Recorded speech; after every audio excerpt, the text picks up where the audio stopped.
जय श्री राम। शुभ सवेरा। तो आज का जो वीडियो बनने जा रहा है उसमें जो पीडिया के स्टूडेंट है, जो विद्यार्थी गण हैं, उनका दिमाग खुल जाएगा। मैंने हॉस्पिटल में बहुत काम किया है इसलिए कह रहा हूँ।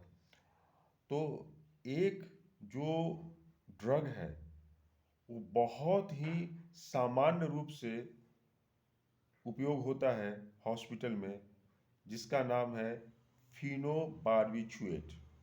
ये आपको जो वहाँ के स्टाफ लोग रहेंगे वो भी बहुत इसका उच्चारण करेंगे, फिनो दे दो ना, फिनो दे दो ना। तो वो क्या समझते हैं सो देखिए। जैसे कि बच्चा आया तो उसको कपकपी हो रही है, कपकपी, शरीर कांप रहा है। तो वो कहेंगे अरे इसको सीजर हो गया है। आपके कहने से पहले वो बोल देंगे कि डॉक्टर साहब पता है इसको सीजर हो गया, मतलब आपको पता नहीं उसको पता है, और किसी डॉक्टर ने ही उसको बताया है तो बोलेगा सीजर हो गया। तो बच्चे को सुला दो, उसको सिर्फ यही मालूम है कि बच्चे को सुला दो, ज़्यादा एक्टिव है तो सुला दो, सीजर हो गया, तंग करेगा तो फिनो दे दो। दूसरा हो गया कि बच्चे जब हाथ पांव इनवॉलेंट्री मसल मूवमेंट, हाथ पांव इधर उधर डांस की तरफ जो हाथ पांव ऐसे ऐसे हिला रहा है, ओवर एक्टिव है, हाथ पांव हिला रहा है, तो उनको पता चलेगा कि हाँ इसको फिनो दे दो। तो उसको भी वो सीजर ही कहते हैं, जिनको पता नहीं क्या है। लेकिन हम लोग डॉक्टर हैं तो हमें पता है कि इसको कहते हैं आपको सिंडरहेंस कोरिया। तो याद कैसे करेंगे? कोरियोग्राफी, डांस में ही कोरियोग्राफी होता है। इसका मतलब हुआ कि सिंडरहेंस कोरिया में इनवॉलेंट्री मसल मूवमेंट होगा, यानी डांस की तरह। तो इसको इसमें प्रॉब्लम होगा तो हम फिनो देंगे, ठीक है। और ये जो इनवॉलेंट्री मसल मूवमेंट कहाँ से? सेरिबेलम में। सेरिबेलम में कौन होगा? है सोमैटिक नर्वस सिस्टम।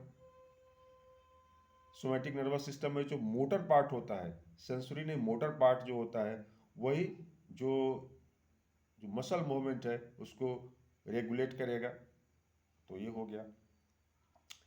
अब एक और है कि सीएन सिंड्रोम, क्रिगलर नाजार सिंड्रोम। कभी कभी क्या होता है ना कि बच्चा सुस्त रहता है, और कभी कभी एपिसोड्स ऑफ एक्टिविटी, बीच बीच में बहुत एक्टिव भी हो जाता है। और बच्चा का जो स्किन होता है वो आपको येलो होगा। हम्म तो ये सब जो रहेगा, तो इसको क्रिगलर नाजार सिंड्रोम हम लोग कहते हैं। अब वो जो स्टाफ लोग हैं वो क्या बोलेंगे? फिजियोलॉजिकल जॉन्डिस, फिजियोलॉजिकल जॉन्डिस कहते भी सही है इसमें। हालांकि ये हीमोलिटिक जॉन्डिस होता है। फिजियोलॉजिकल जॉन्डिस 80% बच्चों में होता ही होता है। तो हम लोग क्या करते हैं फिजियोलॉजिकल जॉन्डिस, तो हम लोग फोटोथेरापी कर देते हैं, और जो मेडिसिन है वो देते रहते हैं, जो एरिस्टोजाइम है, या फिर और भी मेडिसिन, उसमें एंटीबायोटिक है, ये सब देते रहते। तो लेकिन यहाँ पे क्या करेंगे कि मल्टीविटामिन से वो सब देते रहते हैं। तो लेकिन यहाँ पे क्या करते हैं कि क्रिगलर नजार सिंड्रोम में वो तो जो स्टाफ है वो समझेंगे, लेकिन आप चूंकि डॉक्टर हैं, हम डॉक्टर हैं, तो हमें समझना आवश्यक है कि इसको क्रिगलर नाजार सिंड्रोम एक है या क्रिगलर नाजार सिंड्रोम दो है।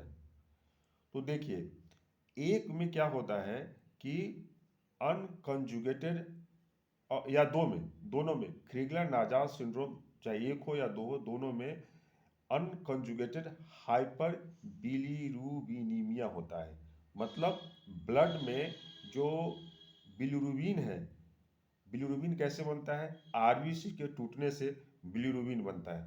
तो ब्लड में बिलीरुबिन बढ़ जाएगा, ठीक है, अनकंजुगेटेड। अगर कॉन्जुगेटेड बढ़ेगा तो उसके लिए जो सिंड्रोम बोलते हैं उसका नाम है डूबिन जॉनसन दो, कॉन्जुगेटेड में आ जाएगा। और रोटार, रो रो करके किसी को जोड़ लेते हैं, कंजुगेट कर लेते हैं, तो रोटार सिंड्रोम और डुबिन जॉनसन सिंड्रोम ये कॉन्जुगेटेड हाइपर बिलीरुबिनीमिया का एग्जाम्पल है। ठीक है, तो ये ज़्यादा हानिकारक नहीं है, लेकिन जो ये क्रिगलर नाजार सिंड्रोम है ये हानिकारक है, और मोस्टली जो वन है वो तो बहुत ही हानिकारक है। वो फोटोथेरापी से और फिनो से ठीक नहीं होने वाला है, उसके लिए लीवर ट्रांसप्लांट करना आवश्यक है। क्यों?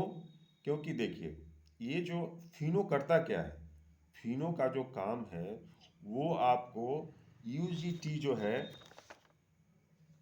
यूरेडाइल ट्रांसफर उसकी एक्टिविटी को बढ़ाता है। तो जो CN1 है, क्रिगलर नाजार सिंड्रोम वन है, उसमें यूजीटी अब्सेंट होता है, लेकिन दो में ये फंक्शन एक्टिविटी 10% होती है, कुछ एक्टिविटी होती है। तो इसीलिए जो फिनो है वो दो में काम करेगा अच्छे से। तो यही है पूरा। और इसमें इतना करते हैं, 6.5 मिनट का वीडियो हो गया, बड़ा वीडियो अपलोड करने में दिक्कत होती है, तो कहने के लिए बहुत सारी बातें हैं, तो इतना ही रखते हैं। ठीक है, जय श्री राम, नमस्कार।